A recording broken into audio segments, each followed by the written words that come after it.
My stepfather kicked me out at 18 with nothing, and now he wants $200,000 of my lottery winnings. Because he's the man of the house, I had a lawyer. He had a legal pad. Guess who won? Dennis had been in my life for 11 years before he made his biggest mistake. The moment it happened, I was sitting across from him in a vinyl booth at a Denny's off Route 9, watching him stir his coffee with the slow, deliberate confidence of a man who had never once considered the possibility that he could lose. He was wearing a coral polo shirt. He was always in a polo shirt, and his reading glasses were pushed up on his forehead like a visor. He had a yellow legal pad in front of him and a pen in his hand, and he looked for all the world like a man about to close a deal. He pushed the legal pad across the table toward me. The number at the bottom was circled twice. $200,000. That's what's fair, Dennis said, given everything I invested in this family. I looked at that number. Then I looked at him. Then I looked at the legal pad, because I needed somewhere to put my eyes that wasn't his face. My hands were perfectly still. I remember noticing that. I had expected them to shake. They didn't. Dennis? I said quietly. Ellie, you charged me $300 a month in rent when I was 16 years old. The restaurant hummed around us. Someone's kid was crying 3 booths over. The coffee machine hissed. Dennis set his pen down. We're not relitigating ancient history, he said. But here's the thing about ancient history. Sometimes it has receipts. My father died when I was 9. I want you to understand that before anything else. Not for sympathy, I'm past needing that, but because it's the architecture of everything that followed. His name was Robert Callahan. He was a high school history teacher who coached JV soccer on weekends and made the best omelets you've ever tasted in your life. He died of a sudden cardiac event on a Tuesday morning in March when I was in 4th grade. He was 41 years old. He left my mom the house, paid off, no mortgage, a little over $80,000 in life insurance. And me, 9 years old, gap-toothed, completely blindsided by how fast a person could simply be gone. My mom's name is Patricia. She is not a bad person. I want to say that clearly, even now. She is a frightened person, which is a different thing. She spent 2 years after my father died trying to hold herself together with white wine and phone calls to her sister. And by the time I was 11, she was lonely enough to start dating again. And by the time I was 12, she had found Dennis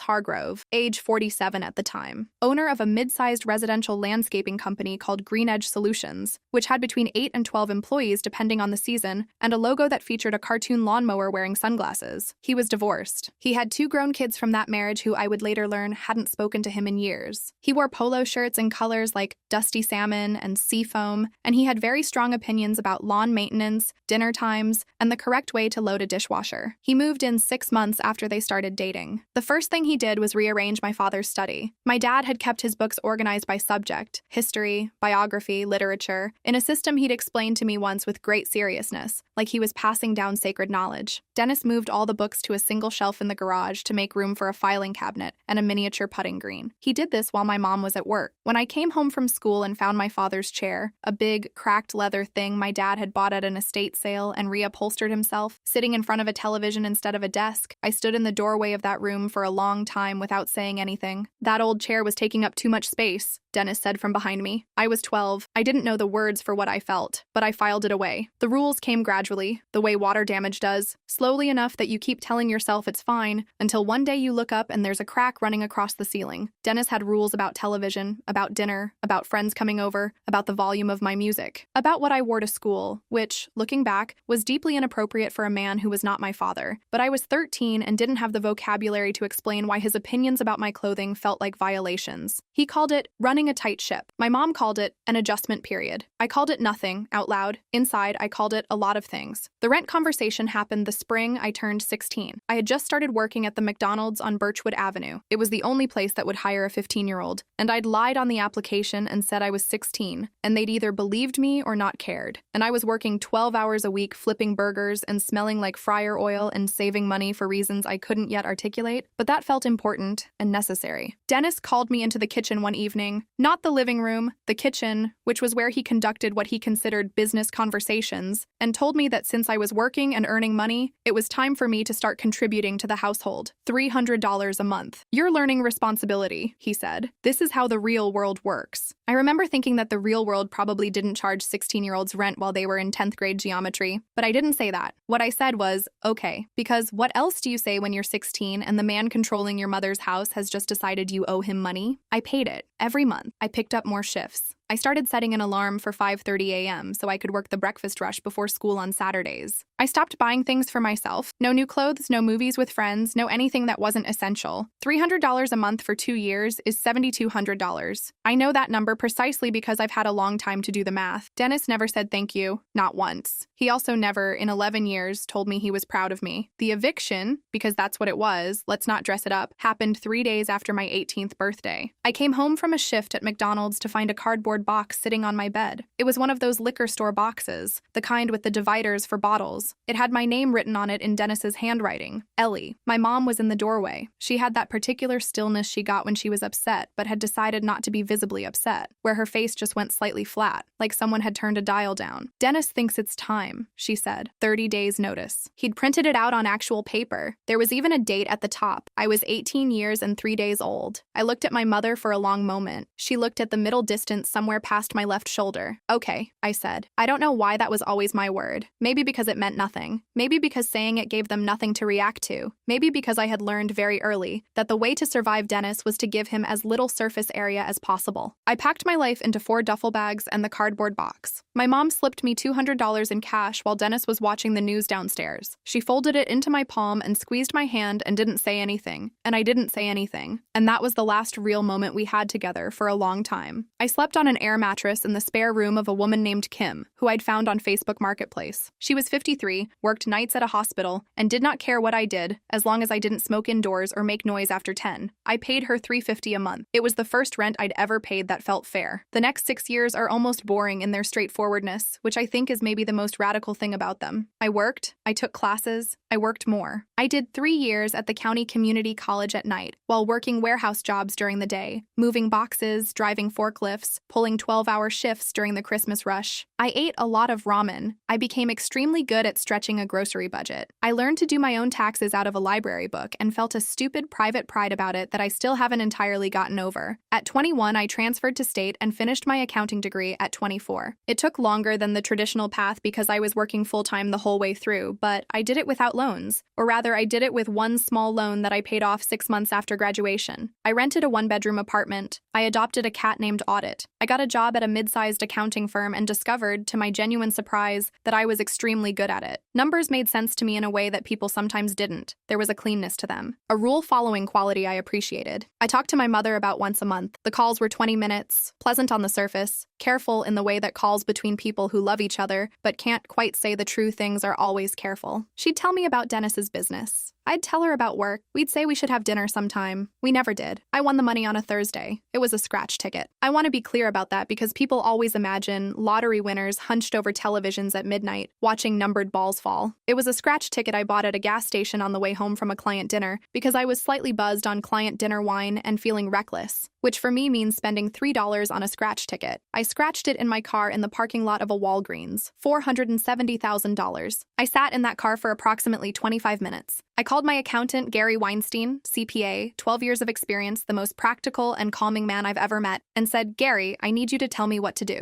Then I called my friend Becca, who screamed for 40 seconds without stopping. Then I sat some more. I did not call my mother. I knew, in the way you know things you don't want to know, that if I told her, it would reach Dennis within hours. Patricia Hargrove was many things. A secret keeper she was not, but she was my mother, and I made the mistake. 2 days later, I told her. I asked her to keep it quiet just for a little while, just until I had things sorted with Gary. She lasted about 6 hours. Dennis texted me at 9:47 p.m. on a Thursday. We should get together. Family stuff to discuss. The word family from Dennis Hargrove had always worked on me like a cold key sliding down the back of my neck. Not because it meant anything to him, I don't think it did, but because it meant something to me. It was the thing he used as a doorway when he needed to walk into my life. I texted back, "Sure, when?" He chose the Denny's. I drove there on a Saturday morning knowing more or less what was coming. I'd had 3 days to think about it, to feel the shape of it, to go through the stages from nausea to anger to something colder and more useful than either. I'd already emailed Gary. I'd already done some research, but I wasn't prepared exactly for the legal pad. He'd done math, actual handwritten math. He'd calculated what he called his investment in the family: utilities, groceries, property taxes, my school supplies, the occasional dentist visit, going back to the year he moved in. He'd noted that Green Edge Solutions was facing liquidity challenges, which, when I quietly looked it up later, was a polite way of saying the business was hemorrhaging money because Dennis had taken on 3 large commercial commercial contracts he couldn't service with his existing crew and had bought a fleet of equipment he couldn't afford. $200,000. The business gets back on its feet, he said. The whole family benefits. Dennis, I said, you kicked me out at 18. You were an adult. I was 3 days into being an adult. Ellie. He said my name the way he always said it, with a faint note of disappointment, as though I were a student who kept missing an obvious point. You're being petty. You charged me rent when I was 16. Something shifted in his face, just slightly, a tightening around the eyes. That was about teaching you responsibility. Right. I folded my hands on the table. What did the rent teach you? He stared at me. You have 1 week, he said. His voice had dropped, gotten quieter and flatter. 1 week to decide what kind of daughter you want to be. Then he walked out. He did not pay for his coffee. I sat in that booth for a while after he left. The waiter came by and I ordered more coffee because I needed something to do with my hands. And I sat there thinking about the word daughter and how he had used it and what he had meant by it and whether he had any idea at all, what he had just set in motion. My hands were perfectly still the whole time. It was the stillness that surprised me, the stillness that told me I was ready. Caroline Donaldson came recommended by Gary, who knew her from a referral network he'd built over 12 years of dealing with people in complicated financial situations. Her official title was Asset Protection Attorney, though her website described her practice more plainly, protecting what you've built from those who didn't build it. I met her at her office on a Tuesday morning, 3 days after the Denny's. She was in her mid-40s, with close-cropped silver hair and the kind of focused, economical attention that made you feel like every minute with her was being used well. Her office had exactly one personal item visible, a framed photo on the windowsill that I assumed was a kid or a dog. Everything else was professional, ordered. She reminded me of a good accounting spreadsheet. Walk me through it, she said. All of it. From the beginning. I did. I was thorough. I'd always been thorough. It's the accounting training. Or maybe it was always there and the accounting training just gave it somewhere to go. I told her about my father dying, about Dennis moving in, about the rent, about the eviction. I told her about the scratch ticket and the phone call and the Denny's. She listened without interrupting. She took 3 pages of notes. When I finished, she set her pen down. His claim has no legal standing, she said. Step-parents do not have inheritance rights. Lottery winnings are personal property. And what he's describing, demanding money under familial pressure, starts to look a lot like extortion depending on how far he takes it. He mentioned suing me. People threaten to sue each other every day. It costs him nothing to say that and everything to do it. She leaned forward slightly. Here's what I want you to do. Starting now. Document everything. Every text, every call, every visit. Date it. Time it. Save it. If he shows up somewhere uninvited, photograph it. If he calls and threatens you, record it. You're in a one-party consent state, which means you can record any conversation you're part of without informing the other party. Okay. And don't pay him anything. Not a dollar. The moment you pay anything, it looks like an acknowledgement of obligation. I drove home and set up a folder on my laptop. I labeled it Hargrove, Documentation. It would eventually contain 47 entries. Gary Weinstein had been my accountant for 3 years, and in that time, I had found him to be the kind of person who radiated the specific comfort of competence, the feeling that in his presence, numbers would not lie, and problems would not grow larger than they needed to. He had a small office on the 3rd floor of a building that also contained a dentist and a travel agency, and he wore sweater vests in a rotating series of earthy colors, and he had a habit of saying, "Let's look at the whole picture," before delivering news that required the whole picture. When I sat across from him the week after Denny's, he already had a plan. "We're going to restructure," he said. "The winnings go into a trust. You're the sole beneficiary and trustee. We name a successor trustee who isn't your mother, isn't related to Dennis, isn't anyone he can pressure or litigate against." He paused. "It also means the money isn't sitting in your name in a way that's easily visible or attachable." He threatened to sue me. Of course he did. Gary folded his hands on his desk. Let him. He has no grounds. But more importantly, if he does try to get a judgment, which he won't, but if he does, the trust structure makes it significantly harder to execute. We spent 2 hours going through options. Gary was patient and clear, and never once made me feel stupid for not already knowing things I'd had no reason to know. By the time I left, we'd outlined a trust structure, identified a successor trustee, a colleague of Gary's named Marcus Webb, and begun the process of moving the winnings. I left Gary's office feeling for the first time since the scratch ticket like I had solid ground under my feet. It lasted about a week. The first time Dennis showed up somewhere he shouldn't have, it was my office. I worked at the time, at Fiedler and Associates, a mid-sized accounting firm on the 8th floor of a building in the financial district. There is a lobby with a security desk and a sign-in process. You don't just walk up. Apparently, Dennis had decided these were suggestions. My assistant messaged me at 2:17 p.m. on a Wednesday. "There's a man downstairs saying he's your father. He's not on your visitor list. Security is with him. I wrote back, he is not my father. Please have security ask him to leave. What followed, according to the lobby attendant who later gave a written account at Caroline's request, was approximately 8 minutes of Dennis arguing with 2 security guards, raising his voice, demanding to speak with the building manager, and finally shouting, loudly enough that people at the coffee cart outside could hear, "You can't avoid me forever, Ellie. This is your family you're throwing away." They walked him out. I emailed Caroline from my desk before I'd even properly processed what had just happened. Her response came in 23 minutes. "This is harassment. I need the security footage and a written statement from the attendant. Save every record of this." I added it to the folder. Entry number 9. The call came on a Friday night. I almost didn't answer. I'd been screening Dennis's calls for 2 weeks by then, letting them go to voicemail and transcribing the messages into the documentation folder. But this time, I was ready. I'd talked to Caroline the day before. I knew what I wanted. I answered, and I hit record. "Ellie." His voice was different, quieter. The performance of calm that meant he was actually furious. "I've been patient. I've given you time. But I've spoken with an attorney, and I want you to know that I have documentation. 7 years of expenses. Food, utilities, clothing, school supplies. I have every receipt, and I've calculated the total." He paused dramatically. $47,000? That's what you owe this family. I said nothing. "I'm prepared to file suit unless we can reach an agreement," he said. "I'm giving you one more chance to be reasonable." I still said nothing. I was watching the recording timer on my phone. "Ellie, say something." "I'm listening, Dennis," I said. "Keep going." He kept going for another 6 minutes. He told me I was selfish. He told me I had forgotten where I came from. He told me my father, my actual father, the man whose chair Dennis had moved into the garage, would be ashamed of me. He said that last thing slowly, deliberately, like he was placing it somewhere it would hurt most. I let him finish. "Okay," I said. "Thank you, Dennis." Then I hung up and emailed the recording to Caroline. Her response: "This is exactly what we needed. Call me Monday morning." I sat in my apartment with Audit on my lap for a long time after that. The cat made his small, rumbling sounds. The city made its city sounds outside. I thought about my father's chair, sitting in that garage, probably buried under Dennis's extension cords and leaf blowers by now. I thought about the $200 my mother had pressed into my hand the night I left. Then I stopped thinking about the past, because the past was done, and started thinking about Monday. Caroline's letter arrived at Dennis's home and business address simultaneously. I didn't see it. Caroline handled all of that, but she read me the key passages over the phone, and I'm going to give you the condensed version because the legal language was dense enough to wallpaper a room. The letter documented in precise chronological order the demand at Denny's, the voicemails, the office confrontation, with attached security footage and written witness statement from the lobby attendant, and the recorded phone call in which Dennis threatened legal action